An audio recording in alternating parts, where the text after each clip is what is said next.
Selamat pagi, shalom saudara-saudara semuanya. Saya harap semuanya sudah bangun, siap untuk merenungkan firman beraktivitas. Oke, baik saudara.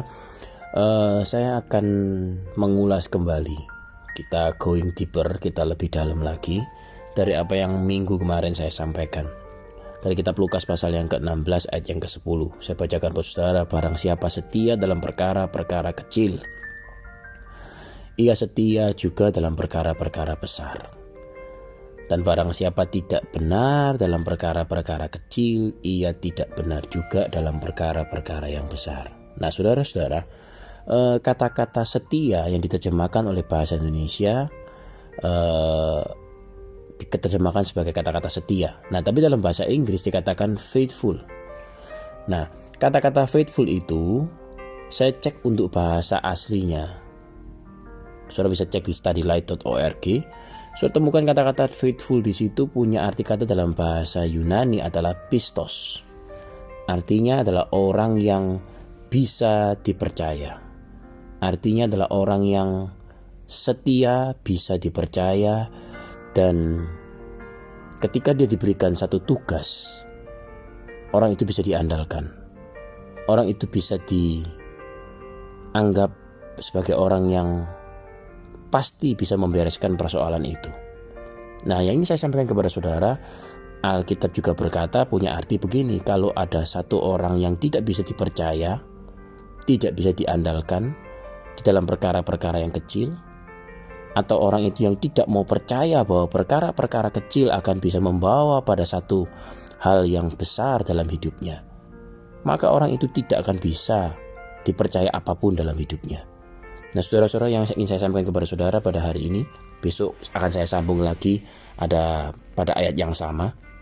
Saya ingin memberikan penjelasan bahwa Tuhan menghendaki kita menjadi orang yang betul-betul bisa diandalkan terhadap sesuatu yang dipercayakan kepada kita.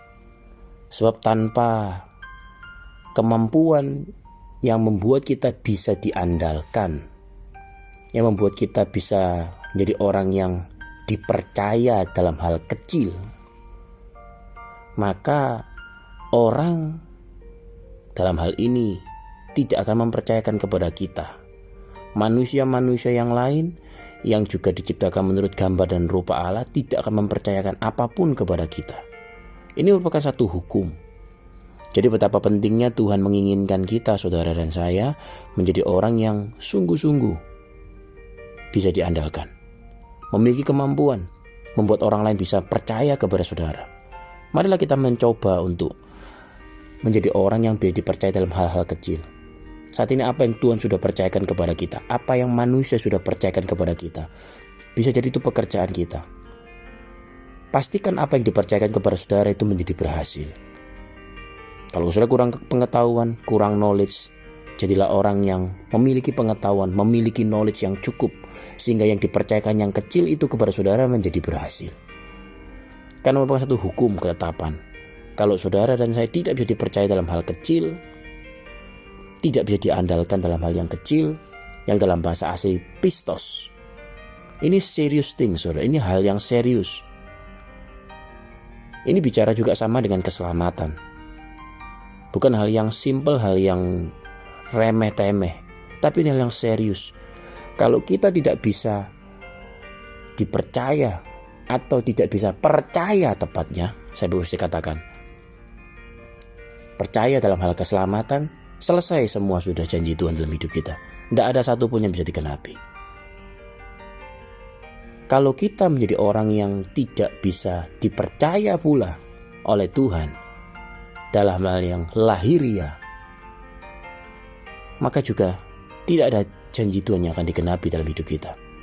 Nah, saya berharap dengan renungan firman Tuhan yang merupakan ketetapan Tuhan ini, kita betul membuat diri kita menjadi orang yang sangat-sangat bisa diandalkan. Bukan cuma setia dalam artian bahasa Indonesia yang ringan, tidak dalam, tapi pistos punya arti kata faithful, orang yang bisa dipercaya, trustworthy, orang yang bisa dipercaya, orang yang bisa diandalkan.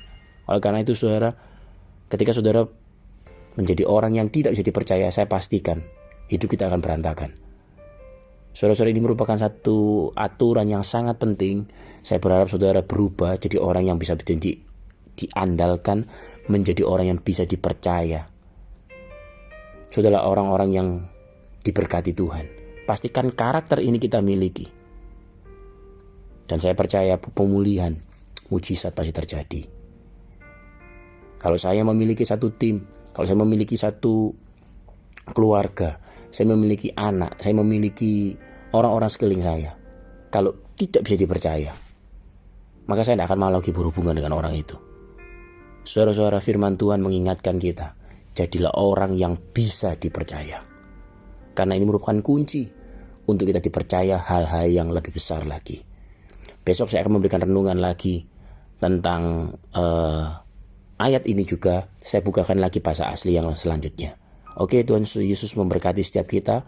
Semoga kita berubah menjadi orang yang bisa diandalkan, bisa dipercaya, memiliki kemampuan yang cukup, sehingga orang lain bisa percaya kepada kita, dan Tuhan bisa mempercayakan kepada kita hal-hal yang besar, dimulai dari hal-hal yang kecil.